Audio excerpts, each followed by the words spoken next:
Afternoon and welcome to Rubbin'minds. My name is Isabella Adediji. Now, there is a very thin line between defamation and expressing yourself freely, freedom of speech. And over the past few months, years, with the rise of social media, we're beginning to see some celebrities push back when things are said of them that they don't agree with, and sometimes are complete falsehoods. Sometimes it gets even to court, and you find that the person starts to beg. Sometimes we even see it going as far as them getting imprisoned. So where do we draw that line between defamation and ensuring that people can express an opposing view and their right to freedom of speech is guaranteed? Joining me on Rubbin'minds is a lawyer, Wale Oshunde. Welcome to Rubbin'minds. Thanks for having me. And I'm also joined by a media personality, Ria Abdul. Welcome to Rubbin'minds. Thank you. Thanks for having me. So I'll start with you, Wale, and that would be in very layman's terms. Just break it down for us. What is defamation? Okay, so simply put, it is when you put out falsehood or, a wrong statement or anything that is wrong, about the other person out there, in such a way that it could definitely have a negative impact on how that person is viewed by third parties or by other people in the society. And it is of two types, or it is broken into two. It could be slander or libel. Slander is when you speak something, you say something about someone, For example, Mr. A is a thief. That is slanderous, And then it could also be libel if you write something, about someone. Mr. A is a thief, So basically, if you do anything that is capable of making the other person view that person that you have said something about, in a negative light, then definitely it is defamatory in nature. And, these are punishable elements under our laws in Nigeria. We'll get to that part. Absolutely. Thank you for breaking it down. I'm going to move to you, Ria. And in your work as a media personality, as a broadcast journalist, have you come across cases, instances where somebody starts off with maybe expressing a view and not realizing that this might be seen as defamation and maybe to trend? And what do you make of such instances? Because we see them come out, apologize and say, look, I'm really sorry, I didn't mean any harm, I just did it for the numbers. Adding to what he said, I think it's horrible when it comes to media personalities because we suffer it the more. You see someone that has built their career, built their name, like they have a lot of integrity, and then someone will just come out and put something out there because they want to trend, because they want numbers on their blogs. And, when I saw the topic, I'm like, I feel like it's high time that people start suing. Because you can't get to a certain point in your life and someone from nowhere will just come out and put something that is not even you. We're not talking about trolling here. We're talking about saying something that would damage my career, bring down my integrity, all the hard work that I've done for a very long time. And it has happened to one of us in one way or the other, whether light, whether big, it has happened. So I feel like with me, I'm so on suing. I'm like, if you say something about me that is not right, thank God I have a lawyer right here. We go ahead and do that because it can be really painful. Like we media personalities as well, we have skin. Like imagine you wake up one morning and you're reading something about you and it's not true. How would you feel? And we're all humans. So Wale, I want to, in your experience as a lawyer, how effective is seeking redress at the courts? Is it something that is fast? Is it something that takes years? Is it something that a lot of Nigerians want to explore? Or do we find that the apology, when it comes, is enough to stop that process? Yeah, so to be enough, to be honest, our legal system or our legal process in Nigeria is very slow. I must say that. And I think we all know that that is public knowledge. So you institute an action today, it might take 5 years. It might take, 6 years to get to the root of it and, get justice. But you see, for me, the most important thing is getting justice. Yeah. Getting the court to make pronouncements that, proves the other person either right or wrong. Because, we need to be mindful of both ends of the bargain. The person might actually be saying you know, something that is true in nature. But of course, if it is in the realm of defamation, then definitely it will be wrong. And so for someone who has suffered, you know, defamation, it is very important, you know, to at least go to the court and get to the bottom of that particular action. And look, I would also say that people have settled out of court in numerous cases. For me, that only goes to show one thing. At least the person who defamed the other has seen that the person that has been defamed would not take things lightly. So you say something that is wrong about me, I sue you, and then you come back at the end of the day to say, oh, look, I apologize. And that's why most times what you see is that people would say, tender an apology in the newspapers, you know, or publish it online, wherever you know you've written something wrong about me. Go back there and publish that same story to tell your people that, look, I'm sorry, Wale, or no, Mr. X, you know, this did not happen, and, you know, I apologize, and all that. So the purpose of that is that the people who read the story initially should also be able to read your apology and see that, you know, there was really no element of truism in what you released in the first place. You see? So whether you go to court to prove your innocence or to prove your state of, you know, the end of the coin, or the person, you know, comes to you to settle out of court and at least tender that unreserved apology and laid it through to bear, you know, for other members of the public to see, I think at the end of the day, it is getting justice and getting to know that I was never in the wrong and I did not do anything to, you know, attract such a negative statement in the first place is very important. Okay, let's look at it on the flip side, because there is that argument that a lot of times people are afraid to really communicate what they feel because it can be described as being defamatory, or people who have the power can take something that is said that they don't like. And we've seen instances where people end up in jail, for example. So how do you judge that balance? Because in your profession, there's freedom of speech, and you have to do your work, you know, as the fourth realm of the estate. So how do you judge that? Because a lot of people are saying, yes, there's freedom of speech, so I should be able to express what I feel. Yeah. So like he said something, freedom of speech is different from defamation. You know, you can say, you can air your opinion, oh, I think. But it's when you come out and you now say, I know, or I have seen. So I even think that as media personnel, as media houses as well, we cannot just take news and run with it. That's why I'm very good with verifying. When you bring anything to me, I need to be sure. And if I'm not sure, I would say reportedly. You know, I wouldn't say, oh, this happened when I wasn't there and I didn't see it. So I feel like those are things that not even just the media houses, individuals, we need to work on ourselves. Like, we know there's freedom of speech, but that doesn't mean you go and shatter somebody's career.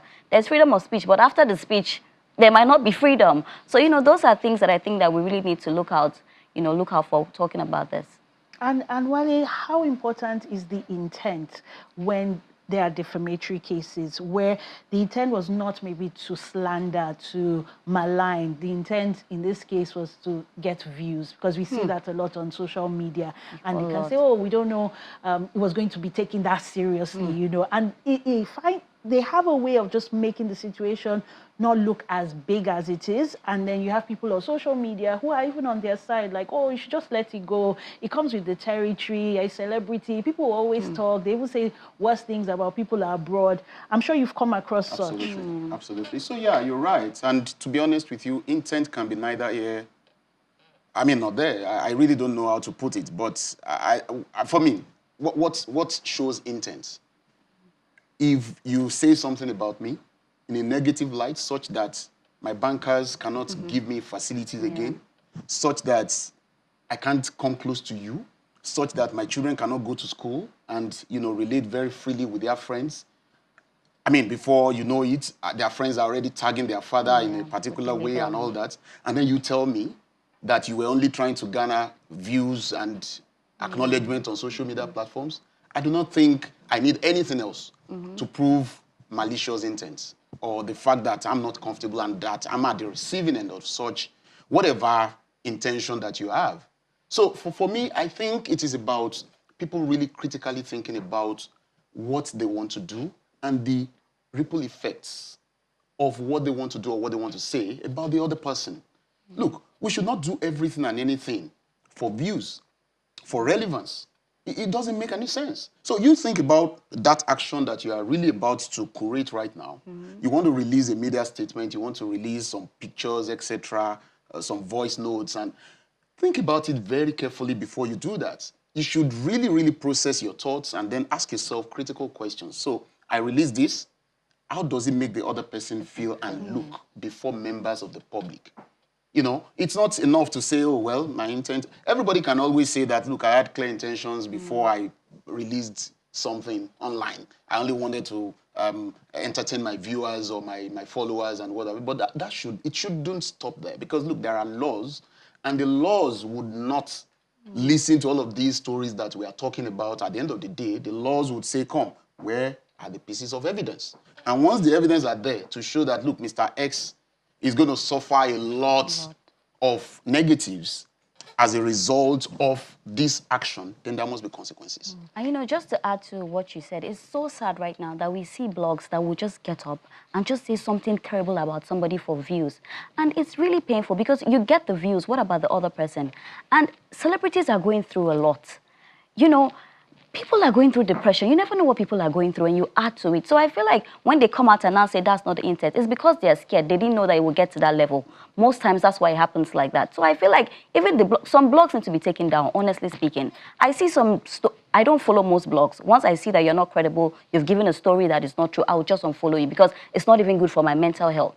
You know, so these are things that you need to be sure. And I've been saying this, and I think as a lawyer here, I think some blogs need to be taken off social media. Like Instagram should just do something and take them off because they are really, really disturbing our celebrities. And I'm here because I'm a media personality, so I'm here to speak for, you know, people that have gone through trolling, people that have gone through defamation, like people that blogs have said things about them. Some have lost their marriages, some have lost their jobs. I know a friend in Ghana that lost her husband because of something they said that was not even true.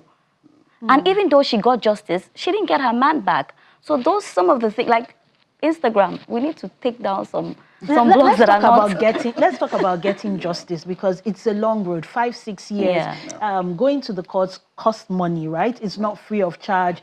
And the damage would have already been done, like the instance we had just talked about. So in those instances, what is the law saying that you can get, you know, justice quicker, for example? And instances that we've seen people get locked up as a result, is that justified? Is that permitted within the caveats of the law? All right, so let me just say that my reaction to this is very simple and straightforward. Look, for me, I'm a strong believer in the fact that no matter how long it takes, we must always pursue justice. And I think that the very way to go here regarding defamation cases is to ensure that we see these litigations through. Look, if we make an example of 2, 3, 4, 5, 6, 10 people, others will sit up and you know that we're not joking and we're not playing it. I think one thing that has continued to record negatives is the fact that at the end of the day, people will settle out of court. As much as I'm an advocate of mediation and, you know, alternative dispute resolution mechanisms, you know, I also believe that we must continue to set examples so that people can see that certain things are wrong in the society. Look, and I give you a very critical example here. Look at Singapore. Look at China. You carry drugs, they catch you, you're executed. It's simple. So now people know that, look, if you go to some of these countries and, you know, you are caught with drugs, it is death sentence. So what's the law saying regarding defamation? Does it carry a jail sentence, for example? Oh, look, no, it carries fines and imprisonment. So definitely jail sentence is also a possibility, depending on the facts of the case. So there is really nothing cast in stone. But one thing that we know is that according to our laws, the criminal code, the penal code, even the cyber crimes act, etc., we know that there are punitive measures for people who are found wanting for defamation. So yes, you do this, you take the matter to court, the court would look at this matter based on its merits and then of course make pronouncements in terms of, you know, judgment. So for me, there are a lot of possibilities, you know, to set examples and to make people know that this is wrong and it should be totally knocked out of us, the system and structure. Ria, are you for mediation or do you think that we should make examples of certain people? I totally believe that we should make examples of certain people. Like, I believe that that is the only way this can work. Because I don't know if we can set an example here. There was one particular defamation that really got to me, and that was the Mercy Chinwo and the Nathaniel Bassey thing. And I'm like, that was just too much. Like, how can somebody do that? And I think, did they settle that off? I'm not sure where they settled it, but I wish that they bring that person out and teach the person a lesson thoroughly. And I feel like when that happens, I really agree with you. The settling out of court doesn't help at all because people feel like, oh, the matter will die is Nigeria. But when you bring somebody out, you deal with the person thoroughly. The next person will be scared to do something like that. So for me, I'm all about justice. I'm all about going to court, finishing it. If the person deserves jail term, go to jail for what you did. Like, for every action, there's a responsibility. And if the responsibility is jail term, I don't even think fine should work. I feel like if you do anything like that to me, I would not, you go to jail. So for me, like, you know, that's what I feel. So do we have any cases that have actually resulted into someone going to jail? Any examples, any scapegoats that you feel this has happened and it has now set maybe the precedence for other cases, and then lawyers can even build on that and say, well, this happened here and this is what you're facing before the settlement out of court happens? Oh, of course, I'm sure if we research the laws properly, you know, and case laws especially, I'm sure we would find cases and examples in there. You know, like I said, the only thing that I know is that, look, we've also had a lot of examples of settling out of court, etc., you know, and all that. The one that is very popular and that comes to mind right now is the Bola Tinubu and dark communications, you know, matter. I think that was around 2015 or so, 2014, 2015 or so. It was eventually settled out of court, you know. The now president, of course, sued the media outlet, you know, for saying, look, you released something and this is not really true about me, is, you know, defamatory in character and nature, etc.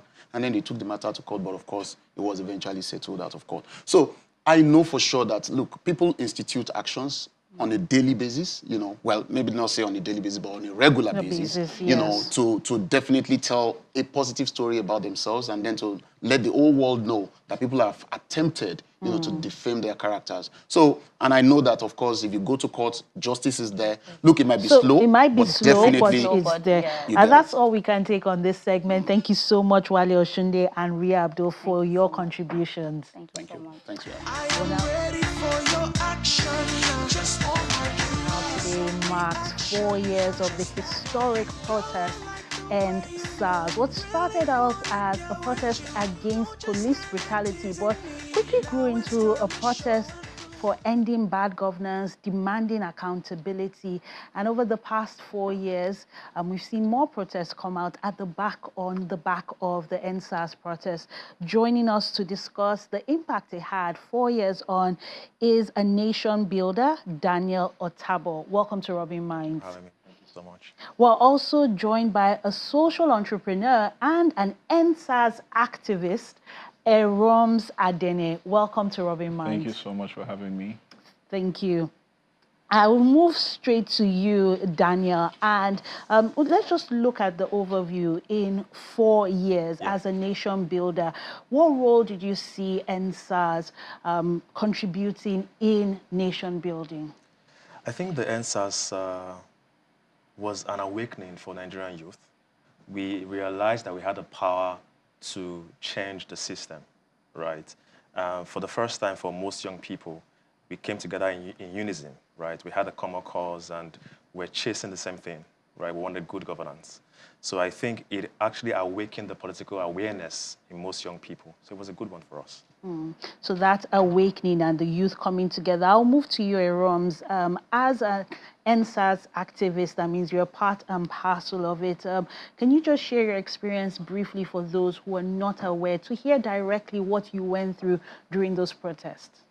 Okay, so the protest was, first and foremost, it was amazing, right? Seeing young people come together, you know, there was no tribalism, there was no you're of this religion, you're of that religion. It was amazing.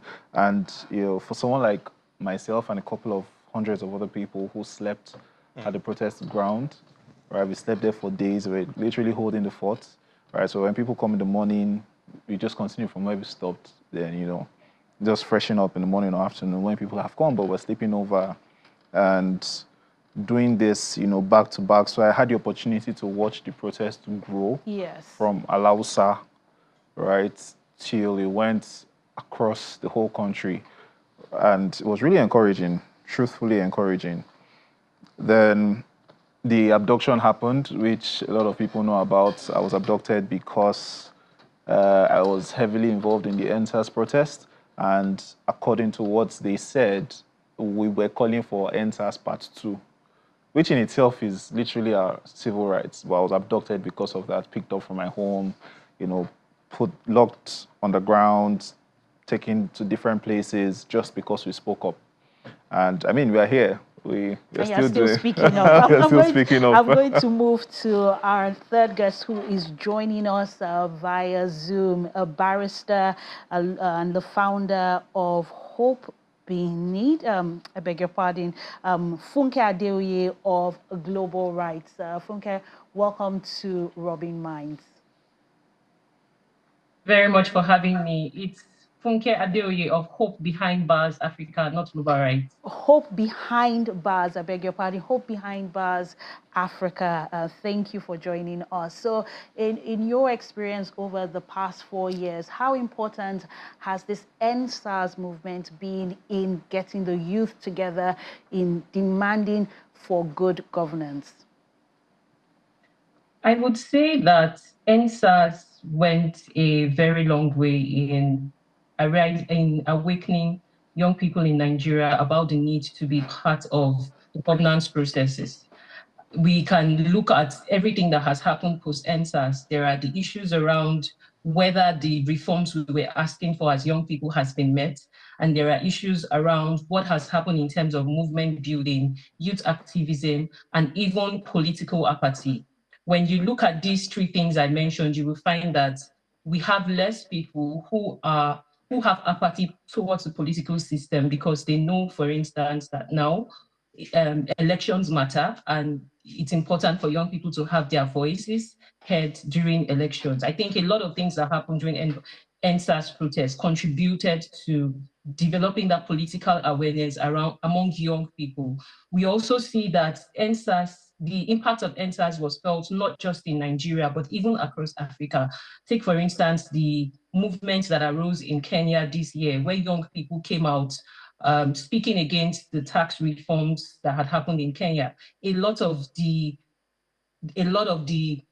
movement building, a lot of the organization that happened in Kenya is as a result of the successes of the ENDSARS protest. So we're seeing that influence on the continent, and it's not just in Nigeria, but we're getting youth across Africa to come together as Nigeria as a case study, the ENDSARS, that you can use protest as a way to engage governance.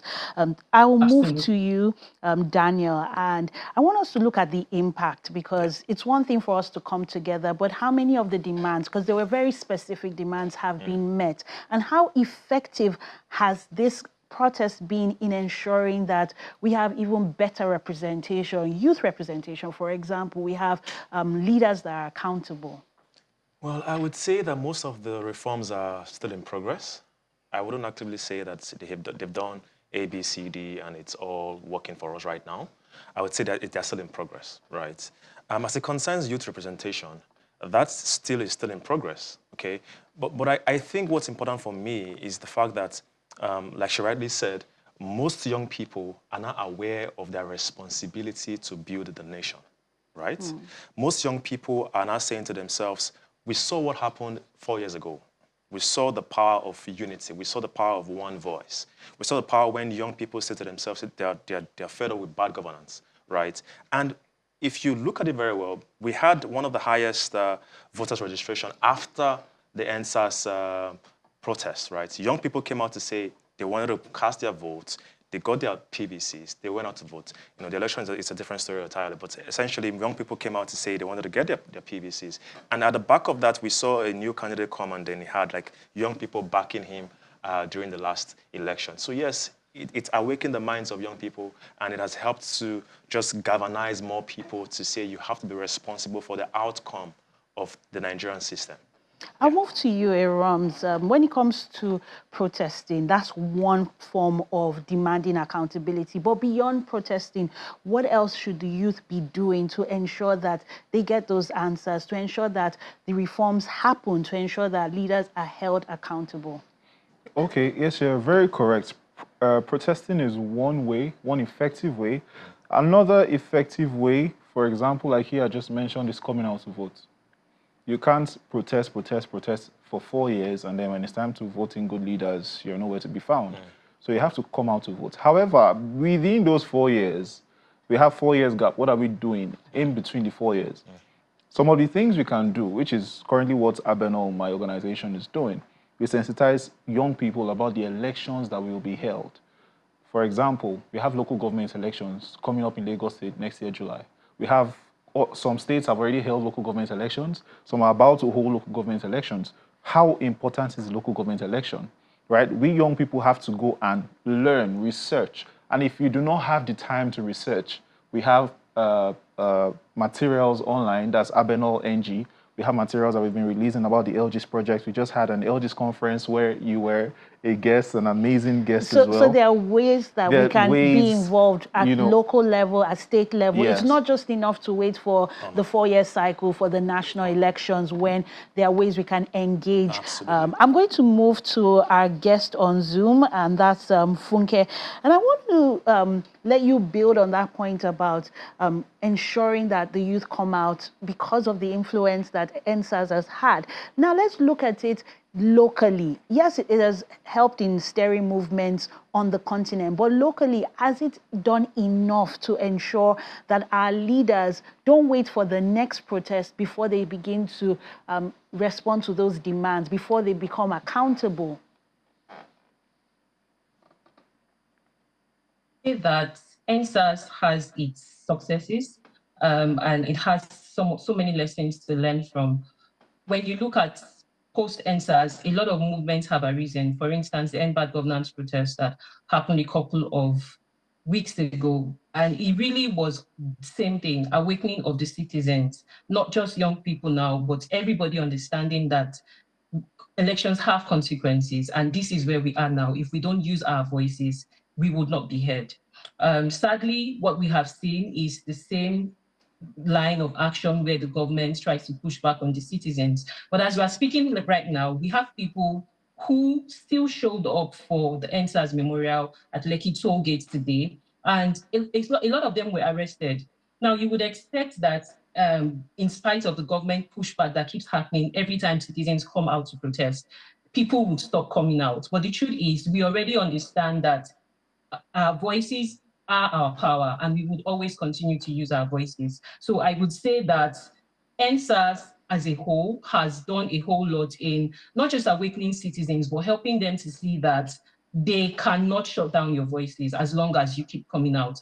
And also the other part of my response would be to say the government has a lot to do in returning the trust of the people back, because a lot of promises were made post ENDSARS, but the question is how many of them have been respected. This year, the ECOWAS court released a judgment with respect to ENDSARS, saying that indeed the Nigerian government violated the rights of citizens and they needed to go back to investigate the situation or what happened October 20th. But as of today, nothing has been done about it. So I think one of the most important things we have to do now post ENDSARS is looking at those promises that were made and asking ourselves, how far has the government gone in keeping to its promises? Yes, they disbanded SARS immediately, but in my space, I work with people who daily are being victims of police brutality.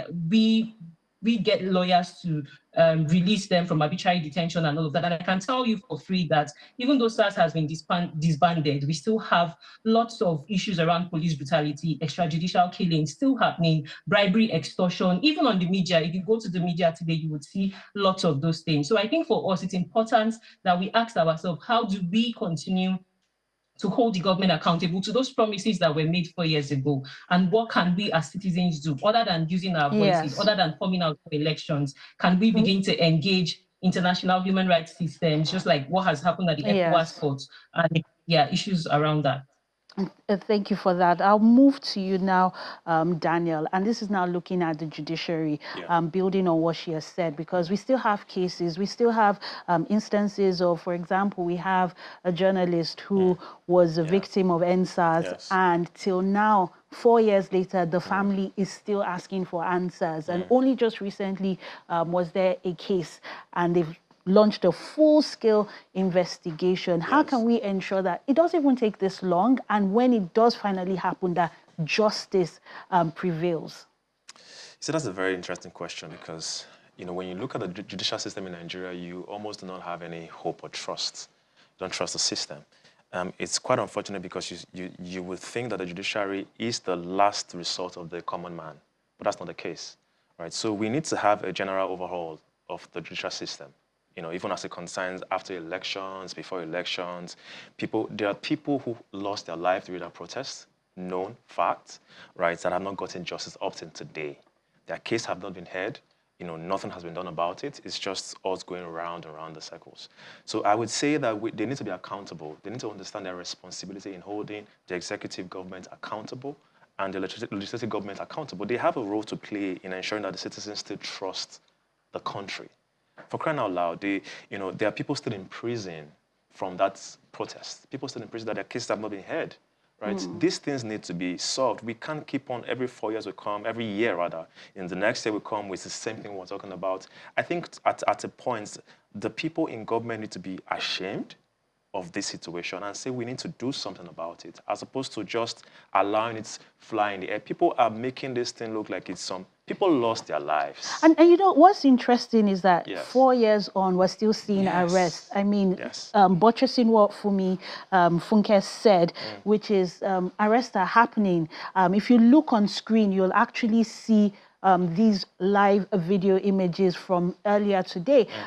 We're actually seeing people being arrested, and they're not even protesting. They're just honoring the people who've lost their lives, the people who are still in prison, the Nigerians who believed that they can exercise their rights for demanding good governance, ending police brutality.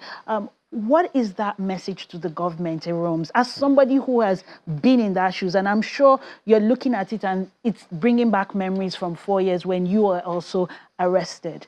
Should the government still be doing this 4 years on? At this point, I would just say if they had nothing to hide, they wouldn't be doing this 4 years on.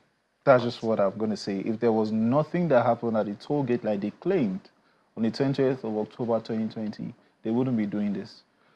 Now, the second aspect, the demands of the ENDSARS protest, have you met it? People came out to ask very simple things. I'm going to say a very fun fact. Shortly after I was abducted, right, because there is a part where there are currently interviews that are online, so they took my phone away for like 6 months, and I was earning for my phone. So when I kept going back to the police to ask, okay, when am I going to get my phone back, right, when am I going to get my phone back?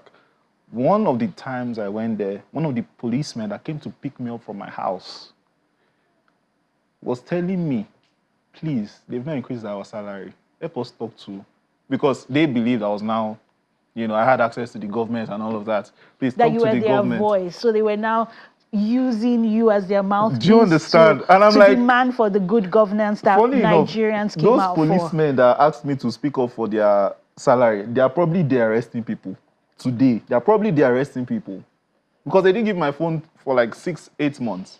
Okay, I'm going to move to Funke, and the question now is the police reform that has been demanded. Where are we on that, and what can the judiciary do to ensure that people get justice and things like this don't happen? And if people are being arrested, then people need to face the full consequences of the law. That we have a long way to go with respect to reforms. And it's not just the judiciary, it's the criminal justice system as a whole, from the courts to from the police to the court to our correctional system. One of my favorite part of the 1999 Constitution is section 14 sub 2, which says the security and welfare of the people shall be the sole objective of the government. Is about the shortest phrase in the Constitution. The security and welfare of the people shall be the sole purpose of government. Now, a situation whereby an institution that is meant to ensure that people's life is secure is the one that is being used to perpetrate impunity, or is the one that is going against the rule of law, then we have a big problem on our hands. Now, when you look at some of the promises that were made by the government started the ENDSARS panel. To date, we don't really have anything that has any major thing that has come out of the ENDSARS panel. even the ENDSARS panel in Lagos did say that certain violations happened, but till date, we don't have any officer that has been held accountable. Now, one of our greatest problems in the country is our lack of consequences. People don't see consequences for their actions. Now, a situation whereby policemen engage in police brutality and there is no consequence for their action, then it means we keep going round in circle. Now, back to what Aaron's mentioned about the welfare, that was one of the major asks of the ENDSARS protest, the welfare of the policemen. Now, these people, you give them guns, you let them go to the street, and then you expect them to feed off a very, very mere salary. It's really like an anomaly because we'll not get anything out of it. So I would say that it's important we have an overhaul of the Nigerian criminal justice system. And where to start from is to start from our history. When you look at the policing architecture in the country as it is right now, when you look at the history of the policing architecture, it is a child of colonial constructs. It was set up not to protect lives and property, not to secure the people. It was set up to protect the regime in the government at the time. This was in the 1990s, in the 1929 or thereabouts, after the Aba Women riot.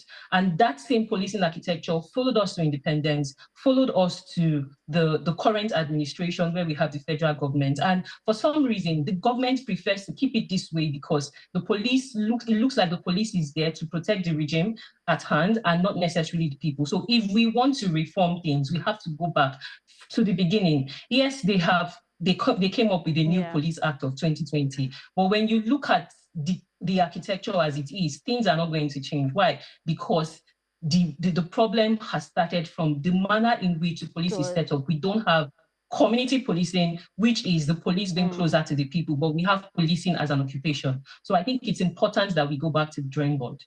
Going back to the drawing board and overhaul of the system. I'd like you to react, Daniel, because in one way, ENDSARS has brought the youths together. It's brought people out on the streets. But looking at those images of people being arrested, people's rights being trampled on, both popular, not regular people on the roads, is that encouraging for more young people to continue to go out on the streets when there's that sense of this is not going to even do anything? I'm just probably going to get arrested and life will go on, because 4 years after, we're still making those demands. Yeah, I mean, the truth be told, there's nothing encouraging about living in Nigeria, to be honest, right? It then means that if you're looking for something that will encourage you to fight for your right in Nigeria, you will never find it. It means that regardless of what these people are doing, we must always stand for what is right and demand for justice. They would always try their best to suppress us, right? Like I said, if you want something that will encourage you, you wouldn't come out to fight for your rights. So let's leave that aside and say, regardless of what these people are doing in government, we must always stand for what is right and demand for justice. That's what I would say. Thank you very much, Daniel Otabo, that nation builder, for your contributions, and also social entrepreneur and ENDSARS activist, Irom Zadene, and Funke Adeoye, a lawyer and founder of Hope Behind Bars, for your contributions on Rubbin'minds. That's all we can take on this segment. Don't go anywhere. The show returns shortly.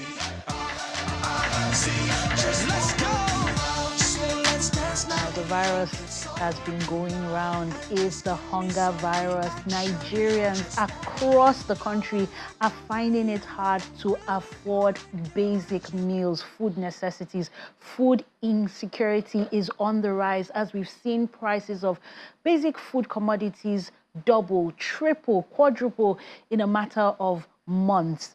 And what is the solution to this hunger virus? To discuss this, I have with me a social innovation expert in the person of Biola Adebajo. Welcome to Rubbin'minds. Thank you very much. Now, we know about this hunger virus. We know about how it's becoming extremely difficult for Nigerians to afford things. There was a time that here on this show we're saying 40,000 was too much for a bag of rice. Now, 3 times that amount. We're looking at bags of rice over 100,000 naira. How is the everyday Nigerian expected to afford quality, nourishing meals? I mean, it's crazy. It's crazy. It's appalling. People are really, really hungry. I don't know if you have an idea how bad it is out there. governments are saying they are doing their best. You know, they continue to do what they are doing. But it is time for us as a people to start thinking of what we can do for ourselves, right? I mean, it's high time we stopped complaining about government, you know, this and that, but let's see what we can do, basically. And when you look at these prices, yes, minimum wage has increased, but it hasn't increased at the same rate as some of these prices have increased. Now, what are some of those local solutions? You're saying on a local level, what I can do, what you can do. What are you doing? Okay, so we started Inspire Lagos Food Market to cushion this effect, to answer the call of the people, to see what we can do as a people, right? So basically what we are doing is a 50% food subsidy market. And we are going to all the local governments in Lagos. We're focusing on Lagos for now. We're launching soon in other states.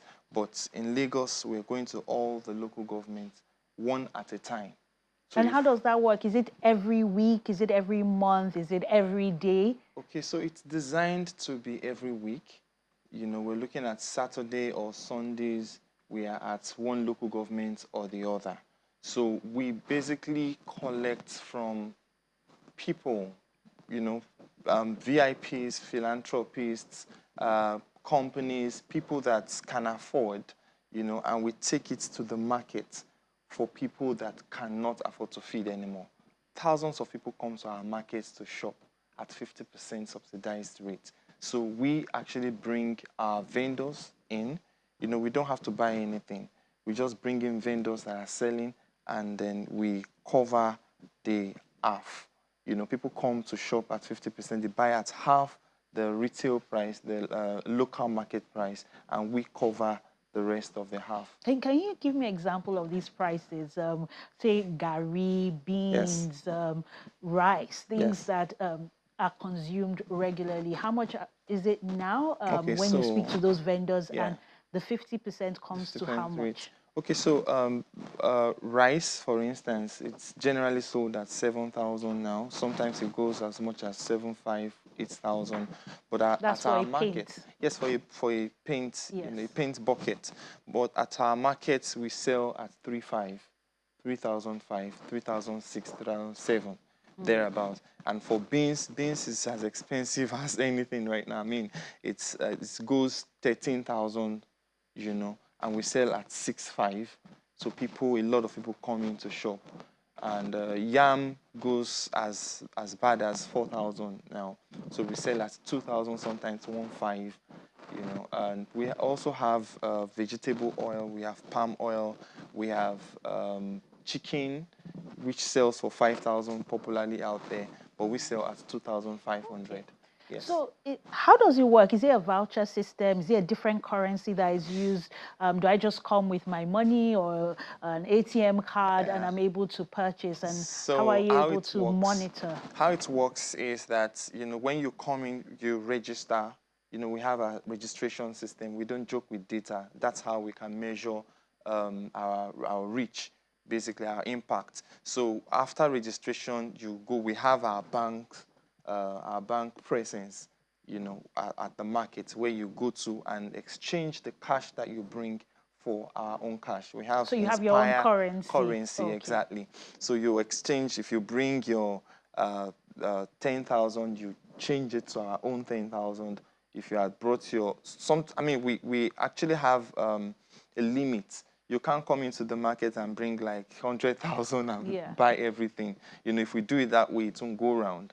So how do you ensure it's the right people that get it, and it's not maybe other traders coming to buy to resell, but it's actually the people who need it, the people who are hungry? So we don't, most of the time you can't get more than 20,000 naira.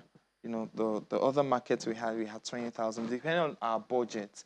You know, so if for instance we have like 50 million naira for a market, it means that the whole market itself is worth about 100 million. Right?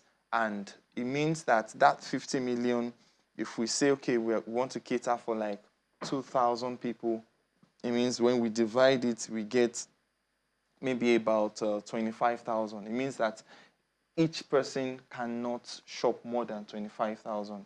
And don't forget that that gives them as much as 50,000 naira worth, right? Yeah. So most of our market is 20,000 or 15,000. So you exchange, you know, you get our own 15,000. You go into the market and buy whatever you want. Now, if you choose to use your own 15,000 and buy what you want to go and resell, I mean, it doesn't make sense because when it's such you a small resell, amount, and that is to cater to your own household, to your family. Exactly. Now, you mentioned earlier that you get monies from philanthropists. Yes. How are you able to sustainably fundraise? So do you have grants in place? Are there people who donate on a regular? Is government involved?